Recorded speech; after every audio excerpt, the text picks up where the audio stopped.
I've done lots of other books about other things. Whoops, not just Katie, like Ella Bella Ballerina and Boy, who lived in a cave. And I love writing stories and drawing pictures for children, and I hope you've enjoyed listening to me. I think I've been talking a long time now. It's time to ask you some questions. Yeah. Great. Let's have a round of applause for James. Wonderful. Thank you. Thank you. Wow, thank you very much. My pleasure. And I was thinking when you were doing that, what somebody else was thinking out there who has instantly got in touch with us, who's listening, at Croftfoot Primary. This is primary 4 and 5, and they say, how do you paint upside down? Do you feel sick? Do you get dizzy? No, you don't get sick or dizzy.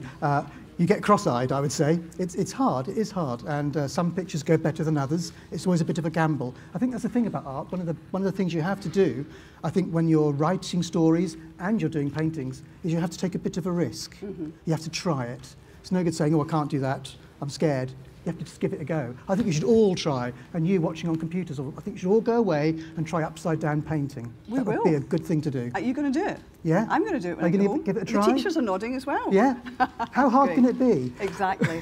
Now, we have a question from somebody here in our studio at Highland Primary School, and we've got a little microphone for you. You can ask the question of James. What's your name? Eliza. Eliza, great name. Do you think you're ever going to stop writing your books? Hi, Eliza. No, I don't think so. It's a funny sort of job I've got because, I love it, but I work at home all on my own, and so it's quite hard to come up with ideas. That's why it's great to come out and meet children like you. So unless I run out of ideas, which could happen, I don't think I'd stop writing. I love writing stories. Okay, thank you. You're welcome. Great question. We've got another one just in, actually, from Kilmoden Primary. Why do you use a retro style of drawing? I suppose maybe a slightly old-fashioned style.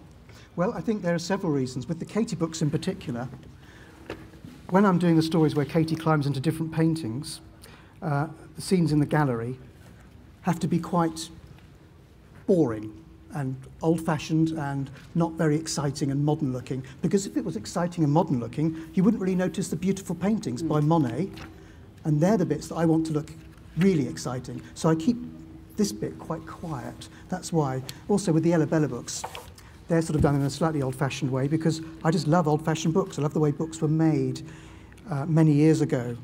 Sometimes they had to print them very carefully because they could only use 1 or 2 colours. So they had to plan and design them really, really carefully. And because of that, they were very beautiful and very thoughtful books. So I've learned a lot by looking at those sort of books and finding out the way people used to make books in the olden days. Fantastic, thank you. We've had lots of questions, incidentally, from schools right across the UK, so apologies, I can't get through them all, obviously, but I'll try my best to do questions which were asked by a number of people. And here's one, actually, which is from Carol, who's another author, I think. What did you like to draw when you were small, and have you kept any of your childhood pictures? There's only a few. My mother did keep a few, not very many. My favourite things, well, you know about dinosaurs and trains. The other favourite thing that I drew all the time was Chitty Chitty Bang Bang, which was my favourite film as a child. I was always trying to draw pictures. I've just heard somebody in the front row saying, I love Chitty Chitty Bang Bang. I'm sure they're saying it out there too. Now, do you like drawing better than writing? This comes from Felix and Murdo at Tinnebrook Primary School. Hi, Felix and Murdo. Great question. That's a really good question and a hard one to answer. I think if you'd asked me maybe a few years ago, I would have said painting and illustrating because I went to art school, as I said, so I feel, or used to feel, more confident. But now that I'm doing more writing, I've even started writing stories for other illustrators. In fact, I've got a picture here of a book that I've written for another artist called Clara Valiamy. So we're working together on this. It's called Bubble and Squeak. Won't come out for about another year or so, but it's very exciting to write stories for another artist to illustrate because the writing part is so much shorter than doing the illustrating. So my job is done already, and she's got to do all the hard work now. Brilliant. This one comes from Libby. Hello, Libby, at Manor Lodge School in Shenley in Hearts. What is your favourite book that you've illustrated? Well, that's an easy one to answer. It's this one, and it's because it's got an illustration in it by my son. In the story, Katie wants to climb inside this painting of a horse. Very beautiful painting. The horse is called Whistle Jacket, but there's no background. When Katie goes in, the horse has nowhere to go, so she draws a world for the horse to gallop around in, and I got my son to do that. He made a huge fuss about it. And I had to pay him £10. And he said, I'm going to have to draw like a girl, because it's supposed to be Katie's picture in the story. But that's what he did. How old was he when he did He that? was about your age, 7 or 8. How wonderful. Can you imagine having your drawing in one of James's books? Fantastic. Well, Lucky boy. There is another child's drawing in this one. Can I quickly show you? Because we had a competition, because I wanted Katie's portrait of Nessie in this book. So we had a competition, and a little girl in Scotland called Piper won the competition. And this is her picture of Nessie, which in the story is the picture that Katie drew of Nessie. And there it is printed in the book. Great. Fantastic. Anyone here seen Nessie, incidentally? No, strangely. No. I have. Right. Is Katie based on anyone? And this comes from Katie in Lochgilphead Primary and Freya at Manor Lodge School in Shenley. Yes, she's based on my sister, Katie, who was very naughty when she was a child. She was just like this, how she's in the books. We did get taken to museums by our grandma. I lived in the country, miles away from any big cities like Glasgow or London. So it was a real treat to go and stay with this grandma, and she would take us into London to the natural history museums and places like that. And those memories stuck in my head. And when I started writing books, the memories of my sister being naughty in a big museum with a grandma, that's where it all came from. So you, in fact, have answered the question that came from Neve and Ryan at Tobermory High School, who said, what inspired you to write about your sister? So it was those memories. Now, Freya, again, in Shenley and Hearts, you have a little boy. How old is he? And are you writing any books based on him? So we know that his drawing appeared in that book, but any books actually based on your son? Yes, there is one right here, which is coming out in the summer. It's called Boy. I did these sketches of Gabriel, that's his name, when he was about 3. He's 12 now, he was 12 just yesterday. And I used different materials for this book. I used pastels instead of the paints and the inks to get a completely different sort of effect in the pictures. But this is absolutely based on him, because he behaves like a little cave boy, frankly. Right, I was going to say, but as a 12-year-old boy, how does he feel about having this cute little book about him? I don't know, probably very embarrassed. He's mortified now. Lauren in Lochgilphead Primary. Hi, Lauren. Good question from Lauren. Who is your favourite author and or illustrator? Hello, Lauren. I have lots of favourites, but my number one favourite, when I was a child particularly, was an author and illustrator called Tove Jansson, who lived in Finland, and she wrote wonderful Moomin books set in Moomin Valley, of which my favourite is Moominland Midwinter. Brilliant book. Recommend it to everybody. Yeah, fantastic. Primary 6, Lochgilphead Primary. Hello, all of you watching. Oh dear, here it's confession time. Have you ever spilt paint all over one of your books and they add, "We are watching you"? Well, I am a very messy artist. I mean, I've already got paint all over my fingers. There's stains on this table.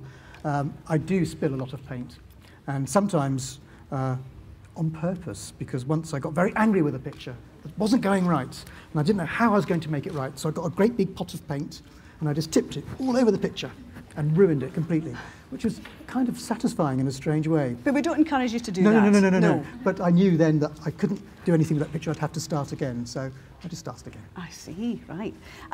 Now, this is, gosh, we're lots of Kates and Katies. Kate Kent. What do you like best about Scotland, and how did you choose what to include in Katie in Scotland? She's not finished. This is a long question. Oh, dear. What did you have to leave out? Will there be a sequel? Love from the original Katie. P.S. I still have the duffel coat. That's my pesky sister. Well, no what wonder about she's got lots of questions. Yes, well, she's never short of anything to say, my sister. Well, I'll embarrass her now because she's going to be 50 this year, the real Katie. There's so many things I love about Scotland. I love the friendly people. That's the thing that really strikes me. Everybody's so warm and friendly and welcoming when I come to Scotland. I love the scenery. Because I grew up in Suffolk, which is very flat, I get dreadfully excited when I see a mountain. Of course, there's quite a few of those in Scotland. And I love the food as well. I love Tunnock's tea cakes. They're my favourite.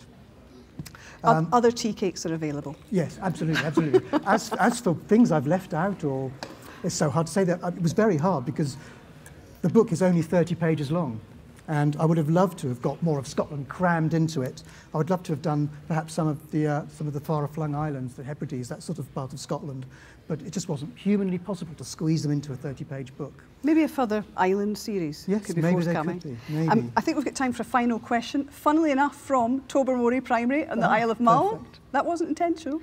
From Amy and Lewis, hi there. And they say, now this is a big question, but I guess important for people listening here and wherever they are, who might think that they want to try writing a book for children. What is the most important thing to consider when writing a children's book?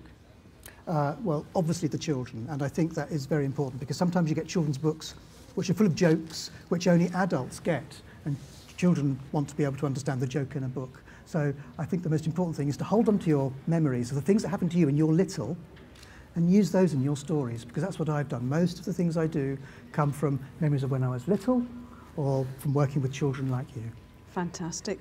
Some of you fancy writing a book for children? Or illustrating it. Yes, or illustrating, indeed. Absolutely. Everyone here, and I'm sure out there too. Those are all the questions we have time for. Oh, sad, isn't it? James, thank you so much for being with us today. Before we say a final goodbye, I should just say that the next Authors Live event will be with Andy Stanton, the award-winning author of the hugely successful Mr. Gum series of books. And Andy will be making everybody laugh here and out there on the 16th of June, at 11 o'clock in the morning, in an event for 7 to 9-year-olds. So I do hope you can join us for that.